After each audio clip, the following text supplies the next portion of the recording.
All right, well, guys, I think we'll go ahead and get started, everybody. It's a few minutes after 5:30, so we want to get the ball rolling and introduce our guests tonight and welcome you all to our student kickoff for the ACE Mentor Program Raleigh-Durham Chapter 2021-2022 year. Yay! So we're glad to have all of you students and parents with us. We wish that we could be with you in person, but such is the nature of the environment we're in currently, and we wanted to make sure we did this safely for all. So thanks for joining us virtually. My name is Dina Wangberg, and I am the Associate Board of Directors President for this year. And I hope that you all can see my screen.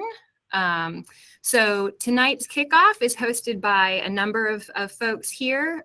We have Bill Seiler, our board chairman, who probably a lot of you recognize, myself. We have Monique Kowalik, who is our Associate Board President-elect and is an architectural designer. We have Cody Whitelock, who is our program chair and alum of the ACE program himself and is a contractor with Barnhill. Laura Kaiser, lead mentor extraordinaire and past associate board member, who you'll probably recognize. And then Zhu Chen, who is our Southeast region representative from ACE National. And just a quick agenda, we'll be going through our kind of overall introducing you to ACE if you're not familiar with who we are and what we do and why we do it and why you might want to be a part of it. We'll walk through our virtual curriculum and for this year, and Laura will give a little tutorial on our introduction to the Google Classroom platform that we'll be using. We'll talk about the project's program for this year, so the actual design work that the students will be tasked with. And then some logistics and Q&A at the end. So we're really grateful for everyone being here. Again, if you missed at the beginning, we are recording this session, so it'll be available to other students or parents or teachers who were not able to attend. And please utilize the chat function for posting any questions that you have. And I'll also mention that there were a couple of folks that RSVP'd through the Google form that we sent out through the eBlast, and we thank you for that. A couple of people had questions in that form response, and so we will be sure to, if those questions don't get addressed during this session, if you're the folks that asked them, we'll make sure we circle back to those questions during the Q&A. So with that, I will go ahead and hand it over to Bill. Welcome and thank you for joining us. As Dina said, we're excited to start the 2021-2022 ACE mentoring program for this year. For those of you that are new, ACE stands for Architect, Construction, and Engineering.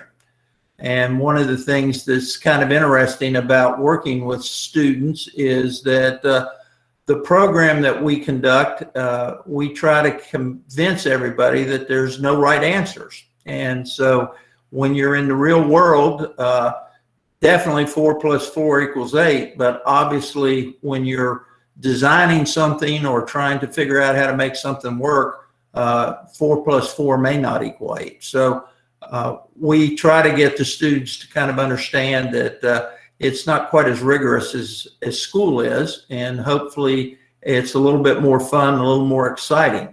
So I've received some informational questions about what is ACE open to, and as you can see, any high school students, so 9th through 12th graders.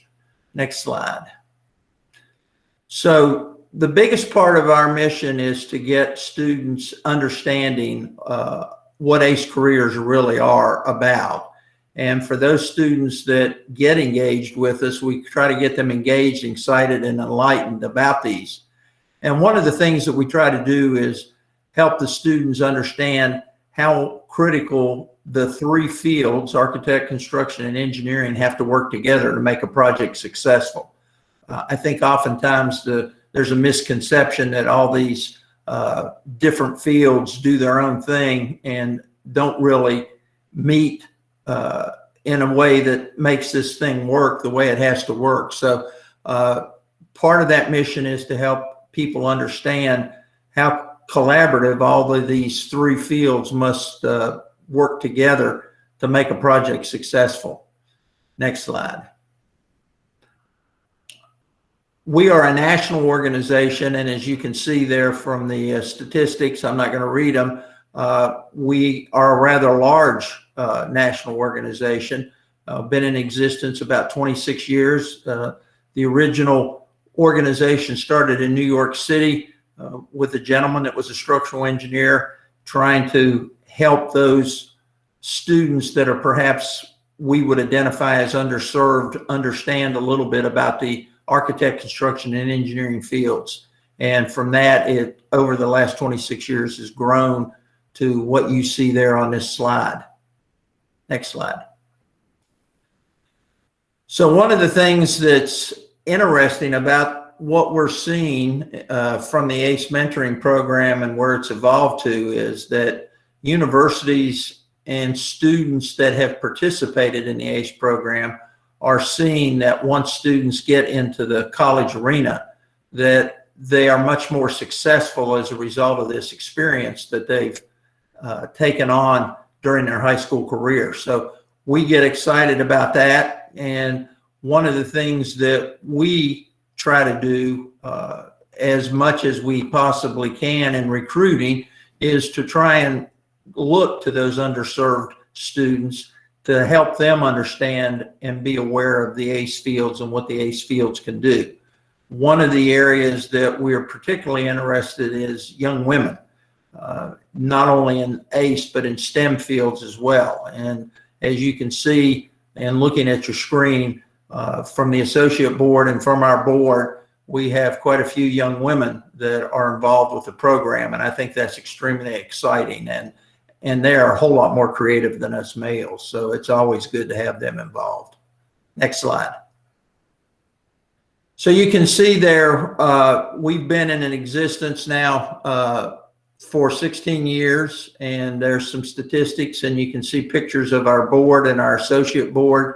The associate board, you will see more of most likely because they're the workers. They're the ones that are making this program come to fruition and are engaged day to day, and we're very thankful. Plus, they have a whole lot more technology knowledge than some of these people up on the top board do. So that's always makes it a good thing for all you students. Yep, thank you. So I just wanted to quickly talk. If you all don't already follow us on social media, please do. We are on LinkedIn, Instagram, and Facebook. We are posting constantly, and if you all know, if you like our stuff, it helps the algorithm, which helps us. So please do that. But we do have an ACE Day of Action on September 14th. We will be posting a bunch of stuff, and basically we're just asking that, you know, if you can do one little thing to help support our program, even if it's encourage a friend to participate or pass along some information, that really helps us because we basically work off referrals. And so if you refer us to more people, the more people that join the program, the more successful the program is. So we all need you and your help. So again, please follow us on social media. All of the handles are at the end of the presentation. But I'm sure you also know how to find us. So just look out for some posts and please like them. And then I think Cody's going to talk about program next. Yeah, absolutely. So students, like Dina said at the very beginning of the presentation, due to continued safety for COVID-19, we've agreed to go to virtual for the entire year. I'm going to get into some of the components of that going forward, but there will be a couple of chances to do in person this year as well. But looking at the virtual program, one of the things that we found out from last year is we did a lot of large group sessions and some small group sessions. And this year, what we're going to do is we're going to continue that, but we're going to do less frequent of the large group sessions and more frequent on the small group. And this has a lot to do with some of the feedback that we got, where we felt like it was better at a smaller scale group to have some better conversations about each of these different topics. And we feel with going forward this year doing that it would be really successful in trying to bring this program still in a virtual form. Next slide. So the program this year, it's a little bit different. We're going back to Dorothea Dix to keep the familiarity of the actual area that we're working on. And a lot of that program that's going to continue over the next 10 years at Dorothea Dix, we felt like it was really important for you to see. So the design challenge this year is a pedestrian bridge that incorporates a retail kiosk at Dorothea Dix. And it's basically near a planned outdoor event space, a little amphitheater. And you'll be able to choose from 2 sites that are near there to place your kiosk. And that bridge will then continue from one side of this railroad crossing to the other. Next slide. Some of the design parameters that you'll have to do, the bridge is going to have to be over that existing railroad track. It can be covered or uncovered. The kiosk may be incorporated into the bridge, or it can stand alone on either side. It's got to serve a particular purpose, ticketing booth, vendor, food vendor, gifts, etc. The kiosk must fit on a 28-foot by 8-foot trailer so it can be transported. Kiosk can be permanently attached to the trailer or can be removed on site. And the project must incorporate sustainable design elements as we move into this new design century of more sustainable elements. So the program. So the students, you can choose to work individually or in pairs. And what we found is which way you guys like to work, we have that available for you in this virtual environment. And throughout the program, through attendance and through participation in the work assignments that we give you, we're going to be awarding scholarships at the end of the year. And we have always found that as a really big staple of the program, with the undergraduate scholarships going to students to go to camps that are associated over the summers, and our seniors that then go on to schools to pursue these careers. We help you out a little bit to get started. So the schedule going forward, as you see here, pretty much we've split this out into small groups and large group sessions. All the sessions are going to be held from 5 to 6. And this schedule that you see here is actually posted on our website. So if you go to the website under the calendar, you can download this schedule off to the left-hand side of this slide. But essentially on the right, the sessions will be broke up like such over there from 5 to 6. We'll talk about what we're going to do in that session. We'll then actually see the lesson itself and talk about it. And then we'll finally do Q&A and work and feedback sessions after that. You also submit, just like last year, any work assignments through Google Classroom for our feedback. Sure, thanks, Cody. So I'm going to do a little introduction here. Not introduction, we all know how to use it at this point, of Google Classroom. So what I've got pulled up here is an example from last year. I obviously don't need to go into too much detail because I think some of you are familiar with this from your actual classwork and probably know more than me. But I'm just going to show you how we did use it in this ACE environment. First thing, and we will mention this in a minute here, but due to permissions from like your Wake County Public School email address, you'll need to use another email address to be able to log into ACE. We will be emailing out invites. We will also be sending this class code so that you can join the classroom that way. So this is my Orange Small Group. I know on Google right now I'm shown as Orange Small Group. My name is actually Laura Kaiser. This was the example of our classroom stream. So on the stream is where we will be posting session reminders, as well as other information. I know we've got some info here on our final session, so this just becomes kind of the running stream of reminders and other information that might be pertinent to you.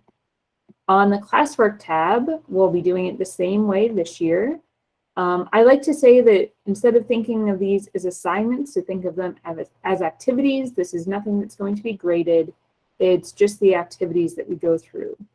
So I'm going to pull up, for example, here, we've got a similar exercise this year, later on, after the holidays, about structural engineering. So if I come in here, and we will be posting the activities just before each session, so you don't get overwhelmed. You won't see this whole stream when you start. We'll just kind of build up as we go. So if I come in here, I'm going to be able to see instructions on the assignment, an actual PDF of the assignment itself. If there are any class comments, this one is actually a good example. Anthony, one of our seniors who graduated last year, had a question, and by posting questions in here, these are questions that everyone in our class, which is our group, can see. So you will be posting assignments, and then mentors will be giving you feedback either through the actual assignments themselves. So if I pull something up here, one wasn't pulled up. Bad example, Laura. Pulled up one that wasn't filled in. So your mentors may be able to give you some comments in here.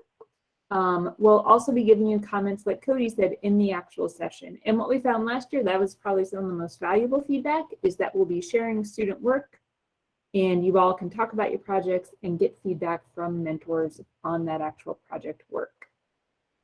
If I come back here to my class, like I said, you'll primarily be in the stream and in the classwork tab here. We will be, depending on your small group, most of us will be using Meet. It depends. We might be using some other video conferencing, but all the large group lessons will be held in Meet using the same link. And I think that just about wraps it up. And if anyone does have any more questions about Classroom, you can also refer to last year's student orientation. I did a little bit more in-depth presentation. I think, like I said, at this point, we're all a little bit more familiar with how this is all working out. So we just pull up, Dina can pull the presentation back up here. I see there are a couple questions. Since I didn't have this window open, yes, you can use a personal account. I see someone already answered. One thing I would note is it's helpful if you have if your personal account isn't really related to your name. Sometimes we did have it was a little bit unclear to mentors who was actually turning in work. So if you have a personal email account that is clearly you, that actually does make it easier for us to kind of track who is sending stuff in. I think that just about does it. Yeah. If you have any questions, like I said, feel free to reach out to us as far as the technology part of it. All of our activities are going to be posted. One thing that noted here that I did fail to mention was we will be providing, obviously, PDFs of everything, but if you do need a paper handout, we can provide that upon request. So just talk to your lead mentor and they can get that to you. On the screen here, there are the locations. When we typically meet in person, there are 5 locations. This year, like last year, we're going to combine the Wake Tech locations. So 4 and 5 will be on one team. And so that is what you saw with Laura, Team Orange is basically Wake Tech. LS3P, location 3 is the green team. Precision Walls, location 2 is the blue team, and Barnhill, location 1 is the red team. So the roster has already been set. So shortly after this meeting today, your lead mentors will send out invites to the students that are on their team to join Google Classroom. So just be on the lookout for that. And again, change your email address to something we can use to get you on Google Classroom. So registration. So most of you probably have already registered. If you're joining us just to see what it is about and you need to register, please go to that link there. It's www.acerdu.org/enroll. And part of the enrollment process, there is a consent form, which I'll explain on the next slide. But we need the consent form and your enrollment done by October 7th. The reason being October 7th is when we have a construction site tour that will be in person.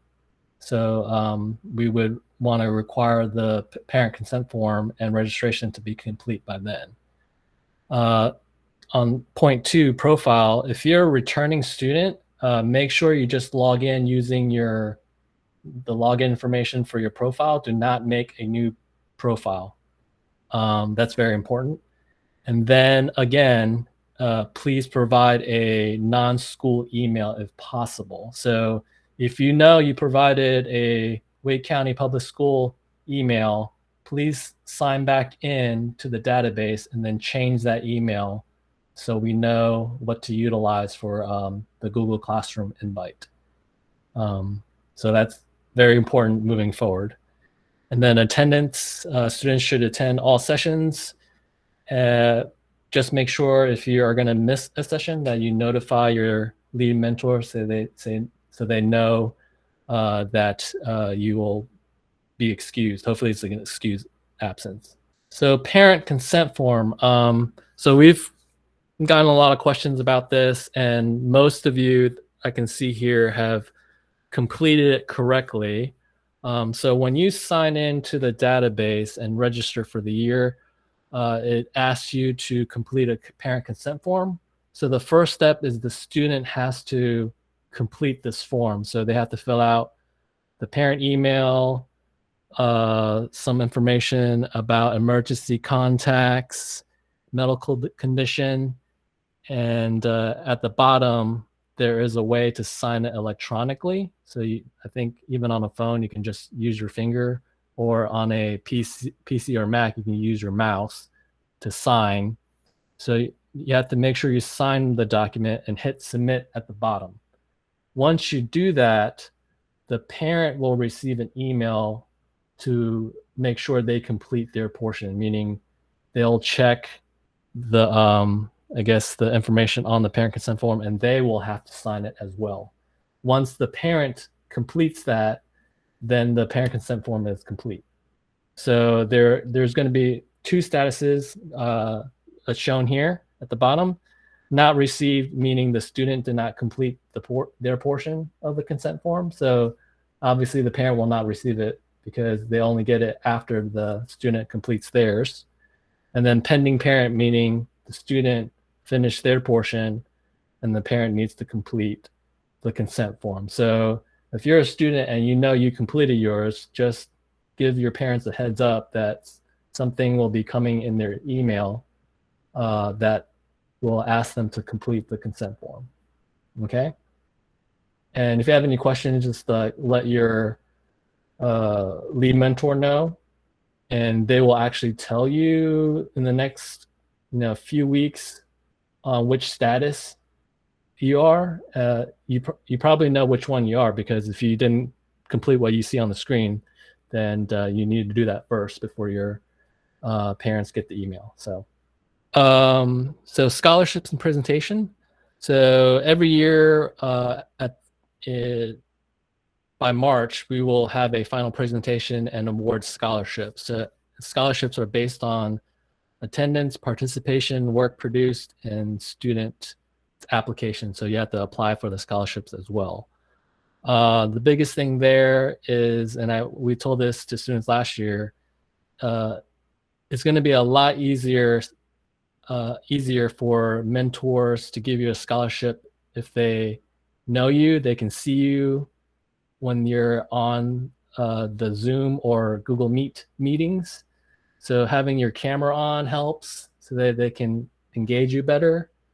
And also obviously turning in work so that they know you are serious about learning more about the career path, right?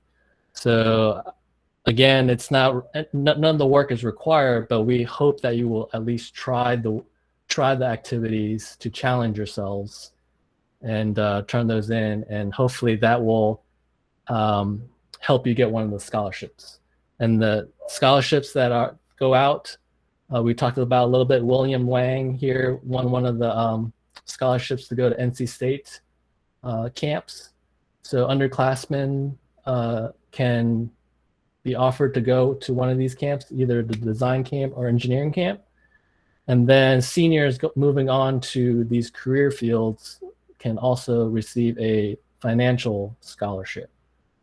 So just keep that in mind. The applications will be, you guys will be notified prior to the holiday break. And so if I were you, I would use the holiday break to start working on the application. So beginning of next year, you can go ahead and submit to see if you can receive one of these scholarships. And then the final celebration is in March. And like last year, we will do a compiled video. Typically when we're in person, we would do a presentation on the projects. But we found it to be very difficult with all these people, and a lot of the students will be working on their own projects. So the idea is to, record yourself for 1 to 2 minutes, either talking about your project or saying something that you learned about ACE.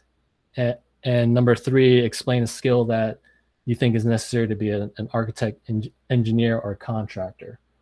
And so once you have that submitted, we'll compile a video, and then everybody can see either work or what they learned throughout the year. So that was pretty successful last year. And after this video plays, then we will award the scholarships. So as a recap for this year, then we've got our design challenge, or the project for this year is the pedestrian bridge and kiosk. Our format will be virtual Thursdays from 5 to 6 p.m. It's per the schedule that's posted on the website. It's kind of most Thursdays between now and the holiday break, and then picking it up again after January. Next steps, if you haven't already, go ahead and register for the program through the process that Sue walked through on the ACE RDU.org website. Encourage your friends to enroll and complete the consent form, and then gear up for our first session, which is already next week. And that'll be a small group session with an opportunity then for everybody to meet their mentors and the other students in their groups. There are a lot of questions about lead mentors. I just want to be clear too, for those who maybe aren't familiar with the program, there's multiple mentors that will be involved. So some of the folks that you see here today are lead mentors, but then there will be additional people, additional mentors with every group, additional architects, contractors, engineers that will bring a kind of, broad and diverse experience and expertise in the ACE fields. So there'll be lots of mentors. You can go back to the location slide. Maybe that will. Yeah. So you see here, there some of the lead mentors are actually code leads. When we started doing the virtual option, we ended up asking other mentors to code lead some of these locations. So Cody, Monique, Felipe, Bill, and Laura are pictured here, but there are others that will be helping out each group. Yep. We actually have about 35 to 40 mentors, and so they will be divided up among the 4 teams that Zoo has referenced. And one of the things that I would encourage the students to do this year that we didn't do very well last year was engage the mentors. You as students, I know were doing virtual last year. This year you're doing in-person school, so maybe the virtual is not your most favorable way of doing this, but we would love to see you, as you get into it and you start doing the activities, to reach out to mentors. And one of the things that we need to advise you is that we can't talk to you on a phone unless there's two of us. And that's for your protection and our protection. But we can email back and forth like crazy.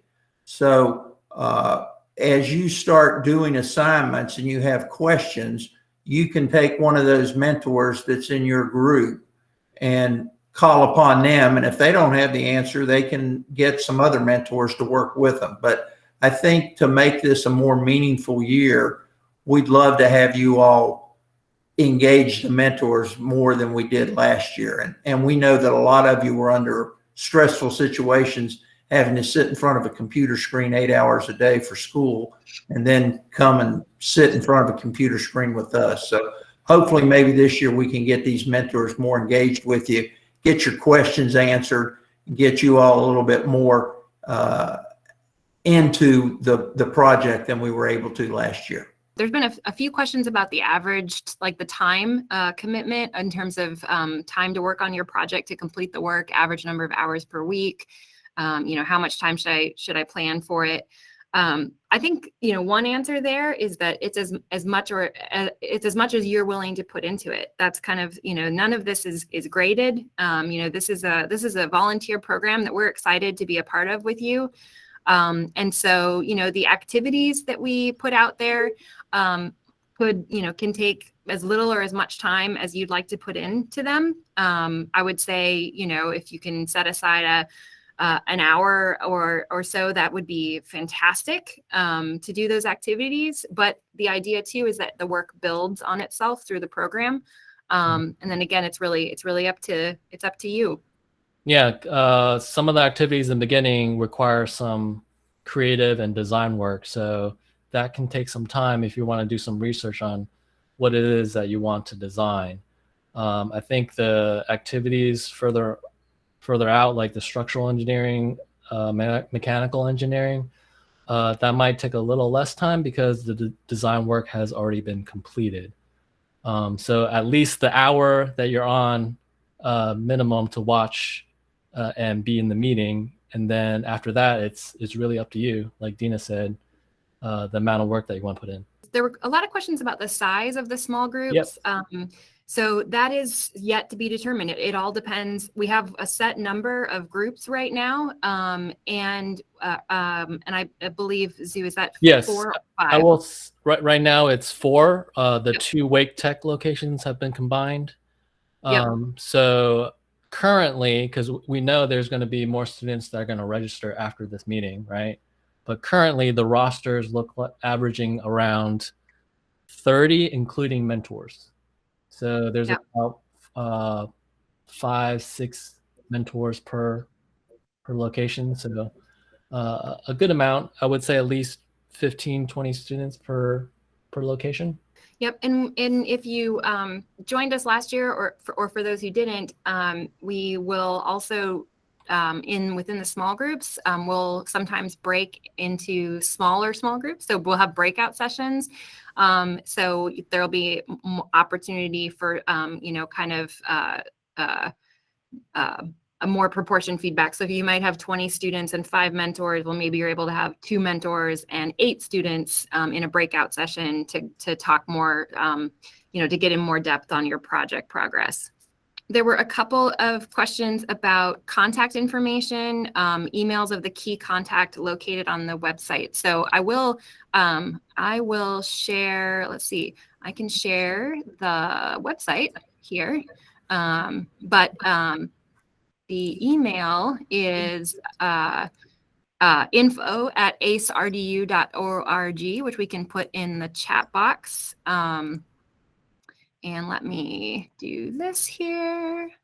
So that's a general email if you have some general questions, but once you guys are in the small groups, then you will get the lead mentor's contact information. So here on the website, if you're seeing, are you guys seeing the website? Uh-huh. Yep. So across the top here, contact. When you click on contact, this page here, pops up and you scroll down, and there is Bill's some contact info there, and then some location information for the groups as well. I think if you click on those, there might be contacts there. Yep, there we go. So we got emails here for each group, which is great. Since we're here on the website, here's that enroll page if you haven't already done so. So here's where you go to actually get registered if you have not. So click on that just so we can see. Here? Yep. Click here to apply online. Yep. So you're going to be seeing this screen. So again, if you already have a profile, you just log in. Like Dina has her information. So she logged in and she saw her profile information. But if you're a brand new student, you click on the bottom magenta button, new student. And then it also reminds you, like, if you already have an account, do not make another profile. So another warning. But if you are indeed a new student, go ahead and make a new profile.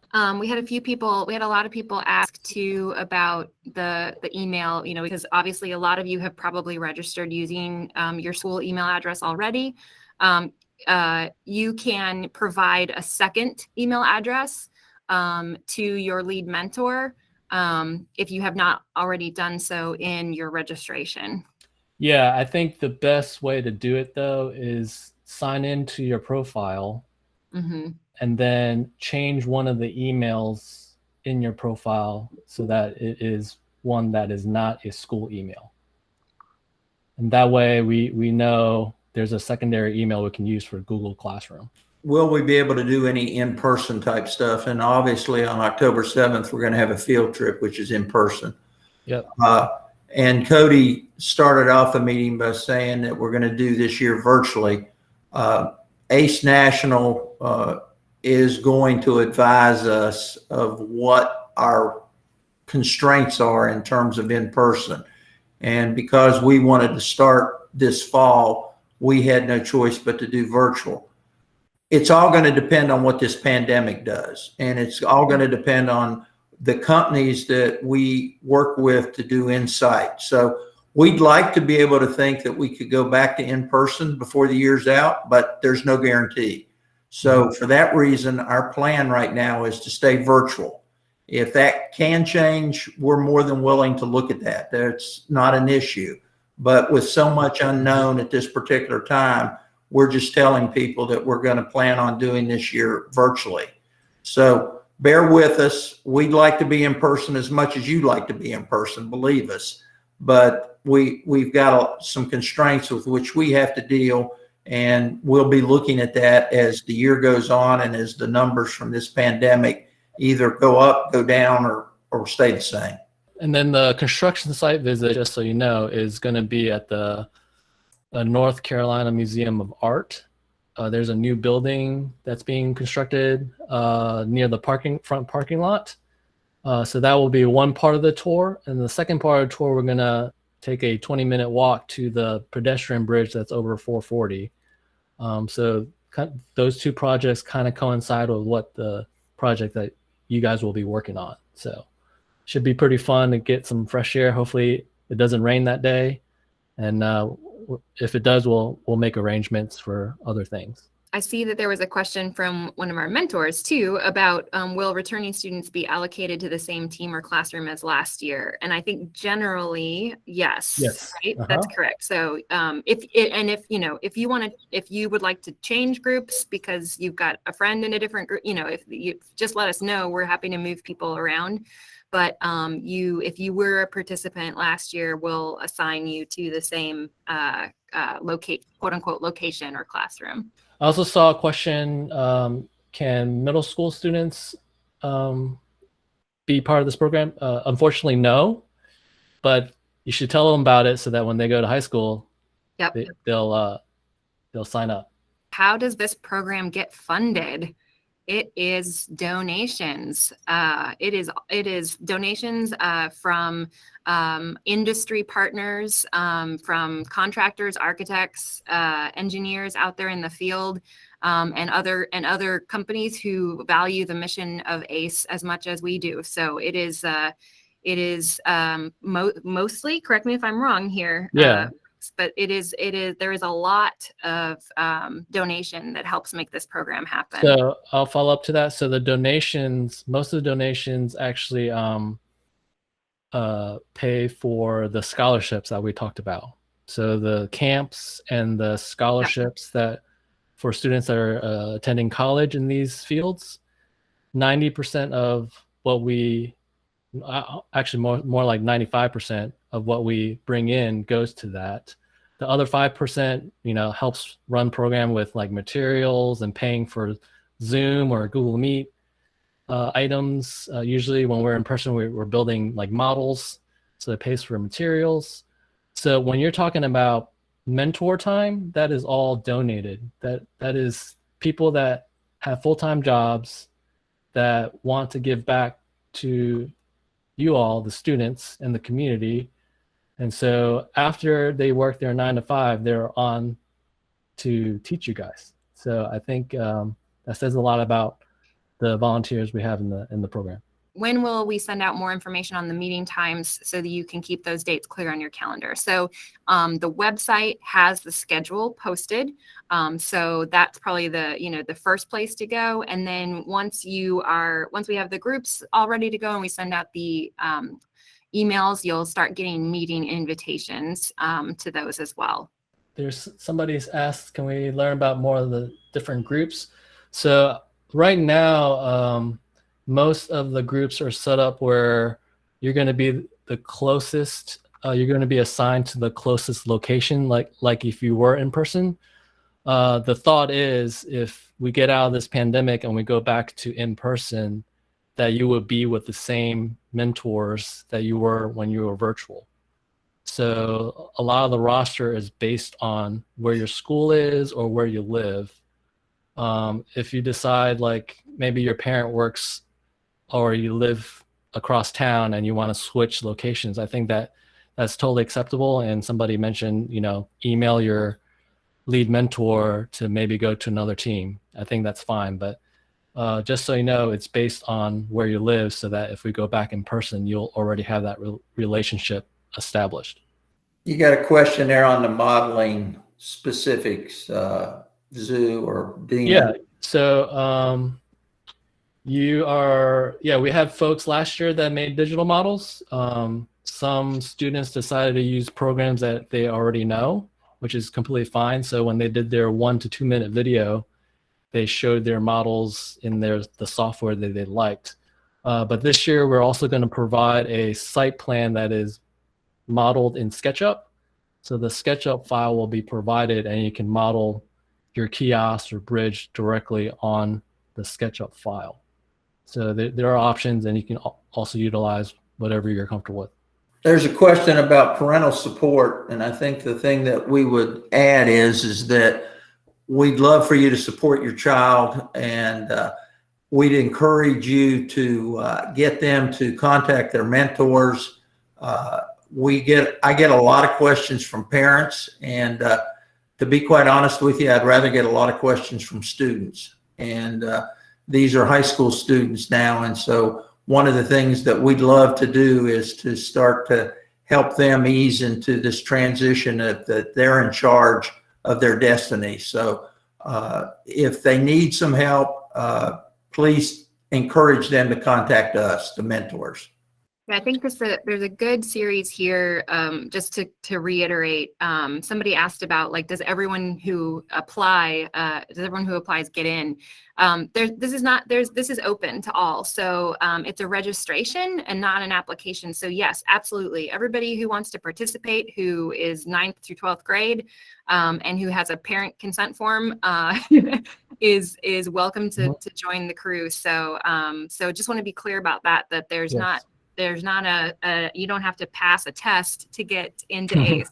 And you're not really, this is absolutely your effort and your participation to be engaged.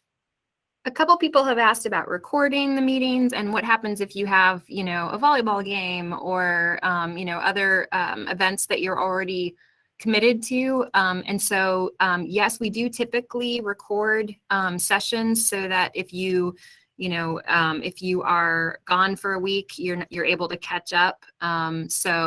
If it's something where you're going to miss every week, I think let's just talk about it and what makes the most sense for you. We want everyone to be able to participate for sure. And so hopefully we can work with you if that is your situation.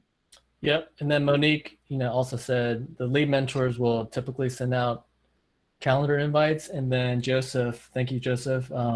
There's an option in Google Classroom to send out calendar notification tool. So we'll definitely try to utilize that as well.